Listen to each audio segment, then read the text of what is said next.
30 से ऊपर जाने को उसका सस्पेंशन भी हो जाएगा। तो कई बार ये चीज़ आप लोग हमसे डिस्कस करते हो या आपके माइंड में आती होगी कि सर मेरे पे पेनल्टी भी आ रही है और मेरी आईडी तो चल रही है। तो उसका रीज़न ये है कि जो आपके एरर काउंट्स हैं उसकी लिमिट अभी वो उतनी क्रॉस नहीं हुई है कि आपका सस्पेंशन भी होता। ठीक है, तो ये आपको समझना जरूरी है।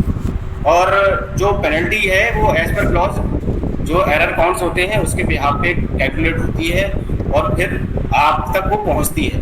तो प्लीज़ इस पर थोड़ा सा आपको समझने की ज़रूरत है कि अगर महीने में DOE 2 एरर जो इस quality poor quality demographic data mismatch या इनवैलिड डॉक्यूमेंट लेने पे जो एरर काउंट है अगर एक महीने में 30 या 30 से ज़्यादा हुए तो आप ब्लैक लिस्ट पे होंगे। साथ में पेनल्टी भी जो एज पर क्लॉज है 1000 पर पैकेट वो लगेगी, इम्पोज होती है।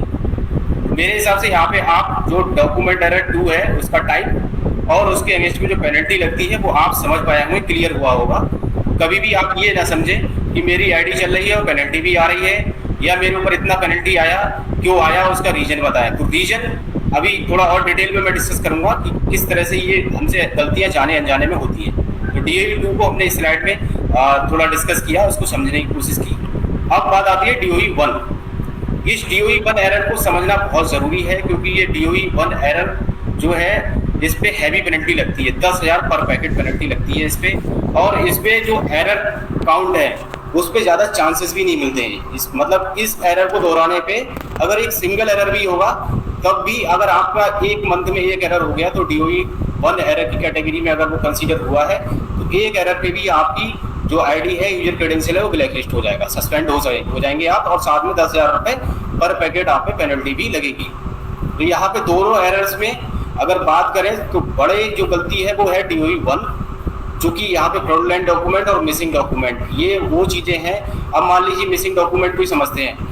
अगर आपको कोई POI या POA लेना था, आईडी एड्रेस प्रूफ, आपने कुछ भी उसके चेंजेस किए हैं और उसमें आपने प्लेन पेपर स्कैन कर दिया तो वो मिसिंग डॉक्यूमेंट में कंसीडर होगा। मतलब आपने जो रिलेवेंट डॉक्यूमेंट लेना था आईडी एड्रेस प्रूफ वो ना स्कैन करके, या जल्दबाजी में कई बार आप लोग क्या करते हैं, चूंकि आप लोग मल्टीपल काम कर रहे हो, भले ही रेजिडेंट लेके आया अपना आईडी एड्रेस प्रूफ और आपने गलती से स्कैनर में स्कैन करते समय जो उसके जो भी डॉक्यूमेंट लेके आया होगा उसके बैक साइड में मोस्ट प्रोबेबली प्लेन पेपर होगा, वो फ्रंट में उसके कुछ भी जो भी चीज़ लेके आया है वो डिटेल्स होंगी और बैक में प्लेन होता है। तो आपने गलती से स्कैनर में वो रखते समय उल्टा रख दिया और उसकी स्कैनिंग भी उल्टी हो गई जो कि प्लेन था, और सामने स्क्रीन पे स्कैन होने के बाद में जो डॉक्यूमेंट आपको देखना चाहिए था वो आपने वो भी नहीं देखा और सबमिट कर दिया उसको, तो प्लेन पेपर स्कैन हो गया, मिसिंग डॉक्यूमेंट में वो कंसीडर होगा। ये बहुत बड़ी गलती है क्योंकि जो भी आईडी एड्रेस प्रूफ अपडेट कराने आया था, और आज की डेट में आधार एक ऐसा डॉक्यूमेंट बन चुका है जो कि सरकारी योजनाओं के साथ साथ गैर सरकारी योजनाओं का लाभ देने में भी मददगार होता है, चाहे वो DBT के माध्यम से लोगों तक पहुंच रही हो या कुछ भी आप काम करते हो। तो डायरेक्ट इनडायरेक्ट वे में आप देखते हो कि आधार आज की डेट में हमारा एक नेसेसरी डॉक्यूमेंट बन चुका है जिसका हम कहीं ना कहीं यूज करते हैं डेली लाइफ में अपने। तो इसलिए इस आधार डॉक्यूमेंट के पीछे सपोर्टिंग में जो डॉक्यूमेंट उसको बनने में सही होने में लगे हैं वो UIDAI अथॉरिटी ऑफ इंडिया जो अथॉरिटी है उसके पास में उस रेजिडेंट के एप्रोप्रिएट डॉक्यूमेंट होना जरूरी है।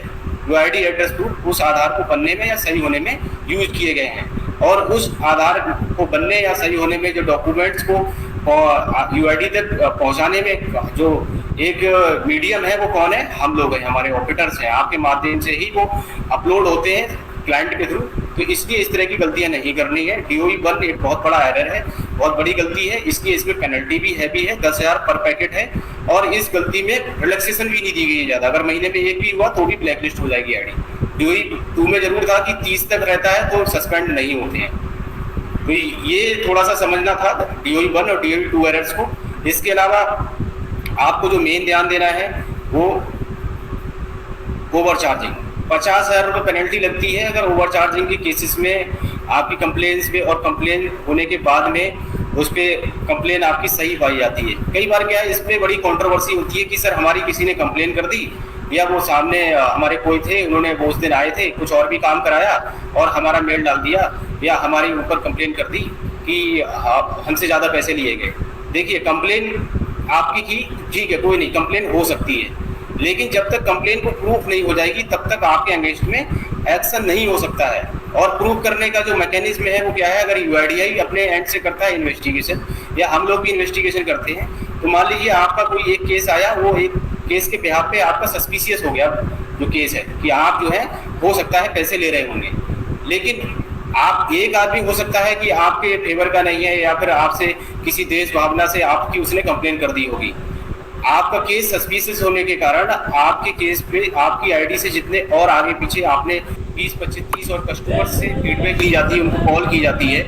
यूआईडीआई भी जो है उनका जो प्रोसीजर वो ये है, ओवीडी कॉलिंग में वो करते हैं, आउटबाउंड डायलिंग कॉलिंग जिसको बोलते हैं, तो उसमें वो मल्टीपल रेजिडेंट्स को कॉल करते हैं और मल्टीपल रेजिडेंट्स को कॉल करने के बाद में ओवरऑल एक रिपोर्ट बनाई जाती है कि इस रेजिडेंट ऑपरेटर ने जितने भी उस टाइम पीरियड में एनरोलमेंट किए हैं, तो उस दौरान उसने कितना चार्ज किया। अगर वहाँ पे लगता है कि हाँ वो ज़्यादातर लोगों से ओवरचार्ज ही करने में इन्वॉल्व है, तब जाके ओवरचार्जिंग केस की पुष्टि होती है और उस पर फिर पेनल्टी इम्पोज जो एज पर क्लॉज 50,000 रुपये पर ऑपरेटर लगती है, वो इम्पोज की जाती है। तो आप सभी बीएलई भाइयों से मेरा हमेशा से रिक्वेस्ट पहले से भी, और हम लोग हमेशा आपको यही गाइड करने की कोशिश करते हैं कि इन केस डॉक्यूमेंट एरर या किसी भी केस के बिहाफ पे आपका सेंटर बंद होना या आपकी आईडी सस्पेंड होना, फिर उसके बाद में आप पे पेनल्टी इम्पोज होना, तो प्लीज़ आप ऐसे डिसीजंस का थोड़ा सा सम्मान करें, हमारा कोऑपरेशन करें इसमें।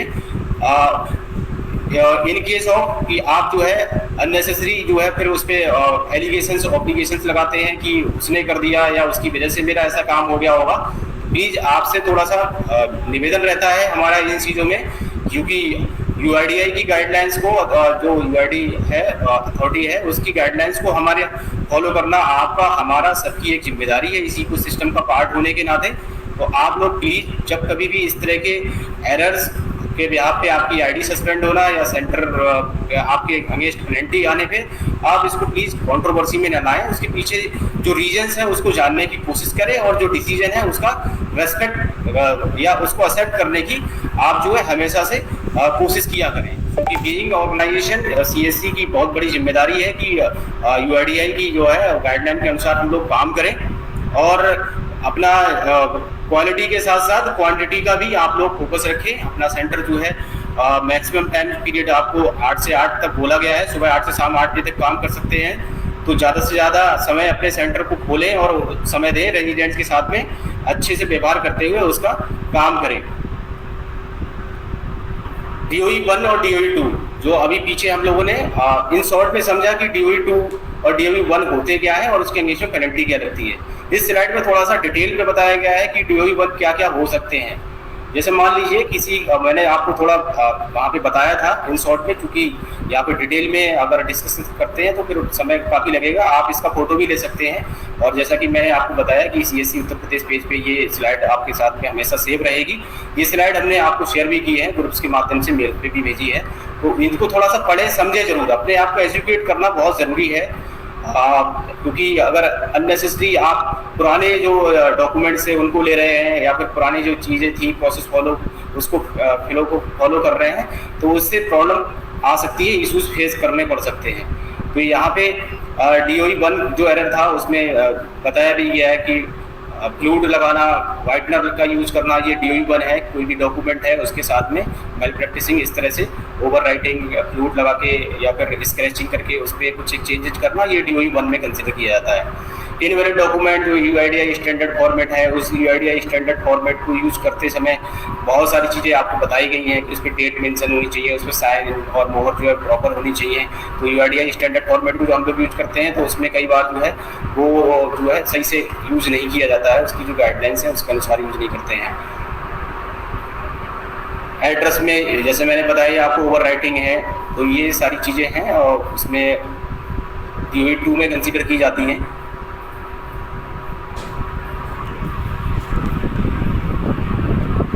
वैलिडिटी जो डॉक्यूमेंट्स है उसकी वैलिडिटी को आप लोग चेक कर लें, क्योंकि जो डॉक्यूमेंट्स है स्टैंडर्ड फॉर्मेट में भी आपके ऊपर 3 महीने के लिए वैलिड होता है और उसको जो वैलिड डेट है उसके 3 महीने के अंदर ही अगर रेजिडेंट लेके आए तभी यूज करना है। और अभी जो डॉक्यूमेंट्स की अपडेटेड लिस्ट आप लोगों को शेयर की जा चुकी है, आप लोग फरवरी से 26 जनवरी से जो भी नया जो SOP और नया OM के अनुसार जो नई लिस्ट शेयर की गई थी डॉक्यूमेंट्स की, उसके अनुसार स्टैंडर्ड फॉर्मेट को आपको जो है एक एक्सेप्शन केस में ऑर्फेंस या जो कुछ एक स्पेशल कैटेगरीज है उसमें यूज करना है, नहीं तो पीओआई के रूप में आप उसको यूज नहीं करेंगे। स्टैंडर्ड फॉर्मेट को आप एड्रेस बुक में ही यूज कर पाएंगे।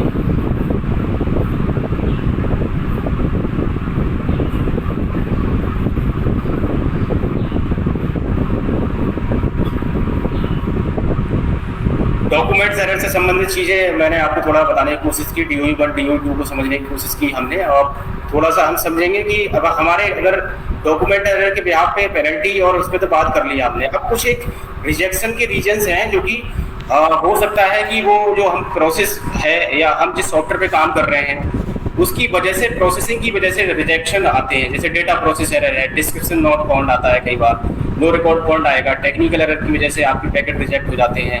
या कई बार आपको दिखेगा कि मोबाइल नंबर आपने लिंक किया है तो invalid relationship proof of document, इस तरह से कुछ एक एरर्स आपको दिखाई देते हैं आपके क्लाइंट में। तो इस एरर को थोड़ा सा समझना आपको जरूरी है, क्योंकि ये एरर्स, पहली चीज़ तो इन एरर्स के बिहाफ पे आप पे कभी भी रिजेक्शन काउंट नहीं होते हैं, और दूसरा आपकी पेनल्टी जो है एज पर पेनल्टी, वो पेनल्टी काउंट नहीं की जाती है। क्योंकि रिजेक्शन काउंट नहीं होंगे तो फिर पेनल्टी भी इम्पोज नहीं होती है ऐसे केसेस में। जो आप लोग काम कर रहे हो, एक प्रोसेसिंग है पूरी उसकी, कि सबसे पहले आपने डेटा इनपुट किया, डेटा आपका जो सॉफ्टवेयर है क्लाइंट जिस पे आप काम कर रहे हो वो सर्वर पे, जब तक सर्वर पे सक्सेसफुली अपलोडिंग उसकी नहीं हो जाती है, जो पैकेट सक्सेसफुली अपलोड हो जाएंगे वही उसकी ही डेटा क्वालिटी चेकिंग हो पाएगी। मतलब जो डॉक्यूमेंट्स आपने जो पैकेट जितने भी अपलोड किए और वो सक्सेसफुली अपलोडेड आ रहे हैं, और उसके बाद में अगर वहाँ पे कुछ भी errors manual data quality checking के दौरान पाया गया कि आपने डॉक्यूमेंट सही नहीं लिया है, और कई बार आपको लगेगा कि मैंने जो है डॉक्यूमेंट जो लिया था उसके बिहाफ पे वो पैकेट मेरा जनरेट भी हो गया, मतलब जो जिसका भी कोई नाम पता सही होना था वो ठीक हो गया, ठीक है, तो फिर मेरे पे पेनल्टी क्यों आई, या फिर मेरा जो है आईडी सस्पेंड क्यों हो गई जब मेरा कोई पैकेट रिजेक्ट ही नहीं हुआ था, ठीक है। तो नहीं, ऐसा नहीं है। डेटा चूंकि पहले प्रोसेसिंग ऑटोमेटिक और मैनुअल क्यूसी दोनों तरह से क्यूसी होती है।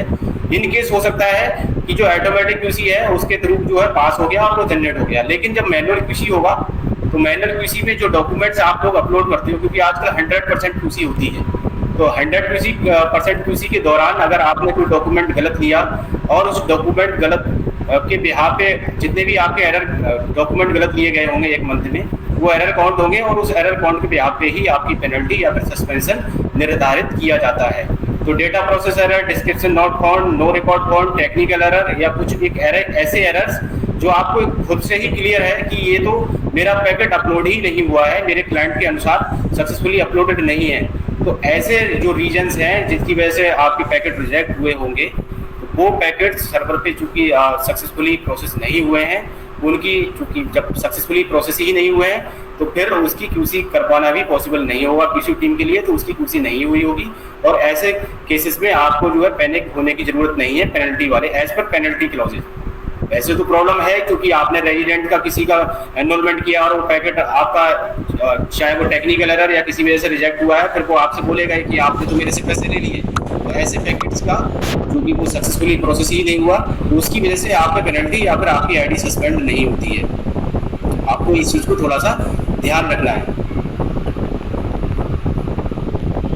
अब जो चीज़ें हमने पीछे समझी कि कुछ एक कैसे फोटो मिसमैच हो सकता है या एज फोटो मिसमैच कैसे हो सकते हैं, इसमें थोड़ा फोटो के माध्यम से और कुछ एक स्क्रीनशॉट के माध्यम से देखा गया। जैसे जेंडर फोटो मिसमैच है, अब ऊपर जो है कोई रेजिडेंट है उसका फोटो से दिख रहा है कि मेल होना चाहिए लेकिन यहाँ पे फीमेल कर दिया गया। एज फोटो मिसमैच, ये कोई महिला है जिनकी एज फोटो से दिख रहा है कि 25 to 30 होना चाहिए लेकिन एज वहाँ पे 81 ईयर्स लिखी हुई है। फोटो नीचे जो एक दिख रहा है फोटो में, वहाँ पे फोटो लेते समय जो लाइव फोटो है वो ना लेकर के फोटो से फोटो क्लिक किया गया है। अनपार्लियामेंट्री लैंग्वेज का मतलब एब्यूजिंग लैंग्वेज, ऑफेंसिव लैंग्वेज, कुछ ऐसी लैंग्वेज अभद्र भाषा का प्रयोग करना जो कि पार्लियामेंट्री या फिर ठीक नहीं है। डेमोग्राफिक डिटेल इनपुट करते समय। ह्यूमन फोटो मिसिंग, यहाँ पे फोटो लेते समय जो चूँकि आधार तो हम लोग ह्यूमन बींग से ह्यूमन का ही बनाते हैं, तो यहाँ पे फोटो देखिए आप किसी भी दूसरे जीव की लगी हुई है। ये कोई बर्थ सर्टिफिकेट है तो बर्थ सर्टिफिकेट में जो डेट है वो डेट के साथ में यहाँ पे मैनिपुलेशन किया गया है। ये स्टैंडर्ड फॉर्मेट है, यहाँ पे वाइटनर का प्रयोग किया गया है। ये वाइटनर से उसका नाम सही करने की कोशिश की गई है इसमें। यहाँ पे भी वाइटनर का प्रयोग किया गया है। यहाँ पे जो डेट ऑफ इशुएंस है वैलिड फ्रॉम यहाँ पे लिखा रहता है, तो वो डेट में मंथ के साथ में वाइटनर यूज करके उसको थोड़ा सा करेक्ट करने की कोशिश की गई है। यहाँ पर भी सेम वही है, नाम जो उसका एड्रेस है, एड्रेस वाले पार्ट में अमेंडमेंट करने की कोशिश की गई है। यहाँ आईडी जो उसका आइडेंटिटी है उस आइडेंटिटी में नाम और केयर ऑफ में चेंज किया गया है, स्क्रैचिंग या फिर वाइटनर का यूज करते हैं। ये डॉक्यूमेंट है जो कि चाइल्ड एनरोलमेंट के दौरान यूज किया गया होगा, रीडेबल ही नहीं है। इस तरह से उसका फोटो क्लिक किया गया है, ये पढ़ने योग्य नहीं है, किसी टीम इसको वेरीफाई नहीं कर पाएगी। ये देखिए फोटो किस तरह से लिया गया है। फोटो हमेशा फेस क्लिक करते हैं हम लोग, वाइटनर का प्रयोग है। तो ये कुछ एक एरर्स हैं। यहाँ पे ये कोई स्कूल का लगाया गया है, स्कूल उच्चतर माध्यमिक स्कूल है। स्कूल आपको पता है कि स्कूल आइडेंटिटी या फिर जो बोर्ड के नहीं है, बोर्ड से इशूज नहीं मार्कशीट है, तो उनको आप लोग यूज नहीं कर सकते। बोर्ड से इशूड जो सर्टिफिकेट या मार्कशीट है आप उसी को यूज कर सकते हैं। यहाँ पर भी वही सेम चीज़ है।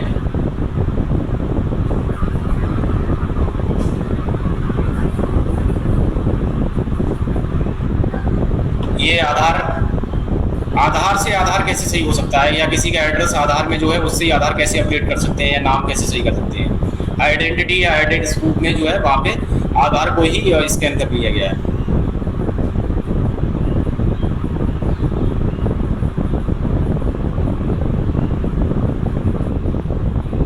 ये बैंकिंग में जो ऑनलाइन यूपीआई का कोई स्क्रीनशॉट उनका रहता होगा जहाँ पे वो निकालते हैं, तो उसको यहाँ पे अपलोड कर दिया गया है। बैंक पासबुक होनी चाहिए जो कि फोटो आइडेंटिटी फोटो लग के उसके ब्रांच मैनेजर से वेरीफाइड होने के बाद में आप उसी को यूज करते हैं। ऑनलाइन पासबुक या फिर इस तरह से यूपीआई वाला कोई भी पेज यहाँ पे लगाना ये अलाउ नहीं होता है इसको।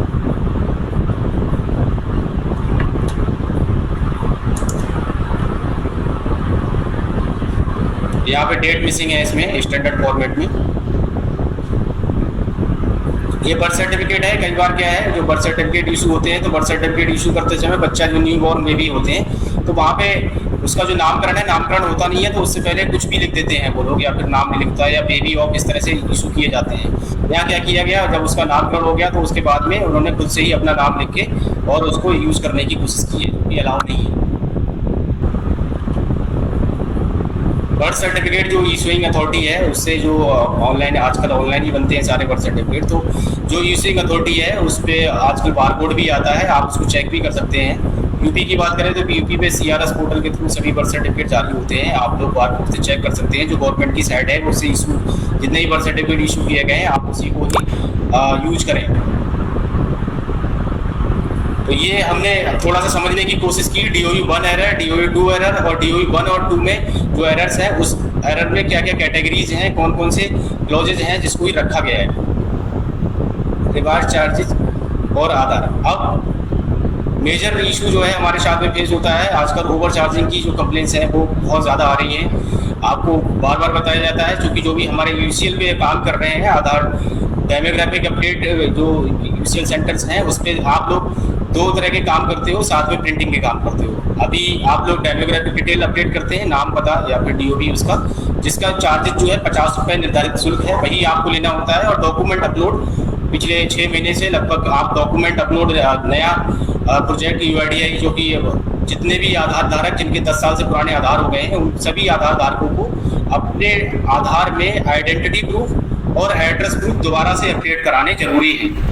इस चीज़ को लेके इसको गजट भी जारी किया गया और लगातार आपसे बात हो रही है कि आप जितने भी, आप सबसे पहले अपने सर्कल से शुरुआत कीजिए।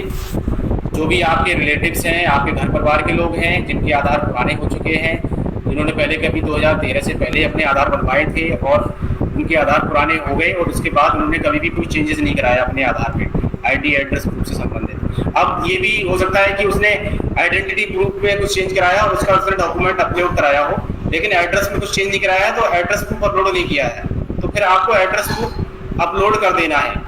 यहाँ पे 2-3 चीजें आप लोग ध्यान दें। ये एक्सरसाइज जो है ID और एड्रेस प्रूफ दोनों अपलोड करने के लिए हो रही है। मतलब अगर किसी का आधार जिसने अपना आधार पहले कभी 10 साल से पहले बनवाया था और उसने उसके बाद अपने आईडी प्रूफ और एड्रेस प्रूफ, मतलब आईडी और एड्रेस दोनों में कभी भी कोई चेंज नहीं कराया है। अगर नहीं चेक कराया है तो इट मीन्स उसने जब कोई चेंज ही नहीं कराया तो फिर दोबारा से अपने डॉक्यूमेंट्स अपडेट करने की उसे जरूरत ही नहीं पड़ी होगी। ठीक है, अगर उसने कराया है तो फिर डॉक्यूमेंट, रिलेवेंट डॉक्यूमेंट उसने यूज किए होंगे और उसके डॉक्यूमेंट जो भी है अपडेटेड वो यूआईडीआई के पास में, अथॉरिटी के पास में है। लेकिन इन केस अगर उसने नहीं किया है या नहीं कराया है ऐसा काम, तो फिर उसको ये जरूरी है कि वो अपने आधार में जो पीओआई है और पीओए, आईडी एड्रेस दोनों ही अपडेट कराए, अपलोड दोबारा से कराए।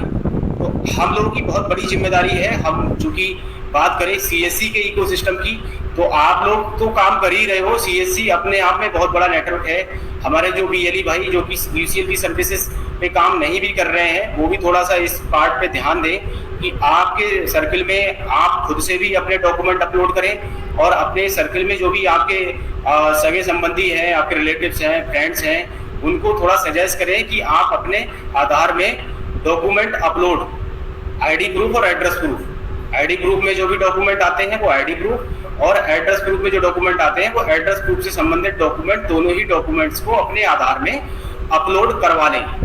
तो आप लोगों से थोड़ा सा निवेदन है और आपसे पिछले काफ़ी समय से बात भी हो रही है। मैंने पहले भी फेसबुक लाइव सेशंस पे आपको बताया है कि हमें यूआईडीआई हमसे बहुत ज़्यादा उम्मीद रख रहा है इस प्रोजेक्ट पे, और इस प्रोजेक्ट पे निर्धारित शुल्क आपके लिए 50 रुपये ही रखा गया है। जैसे आप डेमोग्राफिक अपडेट पे जो भी काम करते हो उस पर 50 रुपये लेते हो, रेजिडेंट से चार्ज करते हो, सेम डॉक्यूमेंट अपलोड की एक्टिविटी में भी आपको 50 रुपये ही रेजिडेंट से चार्ज करने हैं। दूसरी चीज, आप लोग कभी भी जो रेजिडेंट है उनका प्रिंट करके देते हो आधार, तो कलर प्रिंट करके लेमिनेट साथ में करने का जो यूजर चार्जेस है वो 30 रुपये है। अगर आपने कलर प्रिंट किया, लेमिनेट करके दिया, तो 30 रुपये आपको रेजिडेंट से चार्ज करने हैं। इस पे कभी भी कुछ कंप्लेन आती है या कुछ होता है तो फिर बाद में हम लोग बताते हैं कि हमने सर 100 रुपये ले लिए, 150 रुपये ले लिए, इसलिए ले लिए कि हमने उसका पीवीसी कार्ड बना के दिया, या उसका हमने प्रिंट आउट भी करके दिया, या हमने उसका कुछ और भी सर्टिफिकेट बनाने में उसकी मदद की थी, डोमिसाइल बनाने में, कास्ट सर्टिफिकेट बनाने में या बर्थ सर्टिफिकेट बनाने में, इसलिए सर हमने पैसे ज़्यादा लिए। प्लीज़ आपसे थोड़ा सा अनुरोध है, अगर आप ऐसी कुछ दूसरी सर्विसेज का भी उसको लाभ दे रहे हैं या उसकी हेल्प कर रहे हैं उस डॉक्यूमेंट को बनवाने में, तो आप रेजिडेंट को अच्छे से बताएं, समझाएं कि आपका जो हमने आधार अपडेट किया है या आधार करेक्शन का काम किया है उसका 50 रुपये ही लिए हैं, जो आपने अदर सर्विसेज का लाभ मेरे से लिया है उसके वो ये चार्जेस हैं। ये बहुत ही बड़ा चैलेंज आज की डेट में फेस करना पड़ रहा है हम लोगों को, और बहुत ज़्यादा कंप्लेंट्स इस चीज़ पे आ रही है ओवर चार्जिंग को लेके। और फिर हम या आप जो है डिपेंड करने की हम लोग यही कोशिश करते हैं कि सर हमने जो है उसका और भी कुछ काम किया था इसलिए हमने पैसे ज़्यादा लिए। तो प्लीज़ ओवर चार्जिंग की एक्टिविटी में यूआईडीआई जो है हम भी दोनों जो हमारे ज्वाइंट ये कि उस पर पॉलिसी पे काम कर रहे हैं 0% टॉलरेंस, इस पर 0 टॉलरेंस है। ओवर चार्जिंग हमें नहीं करनी है, 50 से 51 रुपये भी नहीं लेने हैं आधार संशोधन के या डॉक्यूमेंट अपलोड दोनों प्रोसेस में। अगर आपने प्रिंटिंग किया तो उसकी भी निर्धारित भी 30 रुपये है, 30 रुपये से एक्सीड नहीं करना चाहिए वो अमाउंट। हाँ, अगर आप पीवीसी प्रिंटर लेके रख के पीवीसी प्रिंट करते हैं तो 50 रुपये उसकी निर्धारित शुल्क है, तो वो कर सकते हैं। अदरवाइज अगर आपने कलर प्रिंट आउट करके दिया है, उसको फोटो पेपर पे दिया है, तो वो 30 रुपये ही उसका साथ में 30 रुपये है, उसका 100 रुपये नहीं है कि आपने 100 रुपये 50 रुपये ले लिया उसका प्रिंटिंग के नाम पे। 50 रुपये करेक्शन, अपडेशन या डॉक्यूमेंट अपलोड के और 30 रुपये प्रिंटिंग चार्जेस। और प्रिंटिंग तो आप लोग बाद में करते हो, कई बार आप लोग बोलोगे कि सर हमने प्रिंटिंग और दोनों साथ में नहीं लेने हैं ये चार्जेस। आपने जिस टाइम पे जितना काम किया, क्योंकि आप एनरोलमेंट सेंटर हो, आप केवल पहले एनरोलमेंट कर रहे हैं। जरूरी नहीं है कि उसका आधार जो है वो जनरेट हो ही जाएगा, जनरेट हो जाएगा तो वो स्वतंत्र है, उसको जरूरत नहीं है तो प्रिंट नहीं भी कराएगा, सॉफ्ट कॉपी घर पे जाके अपना डाउनलोड करके अपने पास रखेगा। ठीक है, तो आप बात नहीं कर सकते हैं किसी को भी प्रिंट कराने भी वहाँ पे आए एडवांस पैसे लेने के नाम पे। आप डॉक्यूमेंट अपलोड या फिर डेमोग्राफिक अपडेट जब कर रहे हैं तो 50 रुपये ही रखें और रजिस्टर जरूर मेंटेन करें। और रजिस्टर मेंटेन करने के साथ रजिस्टर में जितने रेजिडेंट जिसका काम किया है उसका ही नाम और उसकी सही डिटेल, क्या काम किया और मोबाइल नंबर, ये कुछ 3-4 फील्ड्स हैं जो कि जरूर आपके रजिस्टर में मेंटेन होनी चाहिए, जिससे कि इस चीज़ को वेरीफाई किया जा सके और आप भी अपने आप को डिफेंड करने में हम लोगों की हेल्प कर सके और अपनी भी मदद कर सके। आप रजिस्टर ही नहीं मेंटेन करके रखेंगे, आपके सेंटर पर सीसीटीवी कैमरा वो भी जरूरी है, होना चाहिए, क्योंकि जब कभी भी कुछ इन्वेस्टिगेशन होती है तो इन्हीं सब चीज़ों से वेरीफाई किया जाता है कि वहाँ पे कौन किस टाइम में पे आया, क्या काम करा के गया और यूजर चार्जेस आपने क्या लिए। सीसीटीवी कैमरा और रजिस्टर, ये 2 चीज़ें आपको जो कंप्लायंस है उसको फॉलो करना बहुत ज़रूरी है।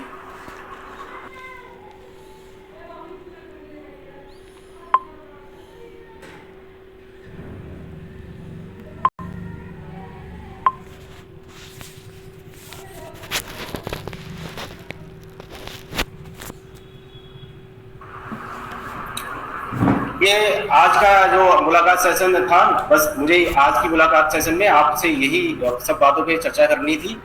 और जो भी अली भाई इस सेशन को देख रहे थे, उस सभी भी अली भाई का मैं धन्यवाद देना चाहूँगा कि इस सेशन के साथ जुड़े रहे, और हम इस आशय से ही आगे वे फॉरवर्ड आगे काम करेंगे कि जो डॉक्यूमेंट्स हैं वो डॉक्यूमेंट्स प्रॉपर लेंगे, यूआईडीआई के गाइडलाइन के अनुसार जो डॉक्यूमेंट्स बताए गए हैं, और जो यूजर चार्जेस हैं, यूजर चार्जेस से भी जो निर्धारित शुल्क बताया गया है वही रेजिडेंट से हम लेंगे, उसके साथ व्यवहार अच्छा रखेंगे और अपना सेंटर नियमित खोलेंगे, जिससे कि लोगों को ज्यादा से ज्यादा सुविधा जो आपको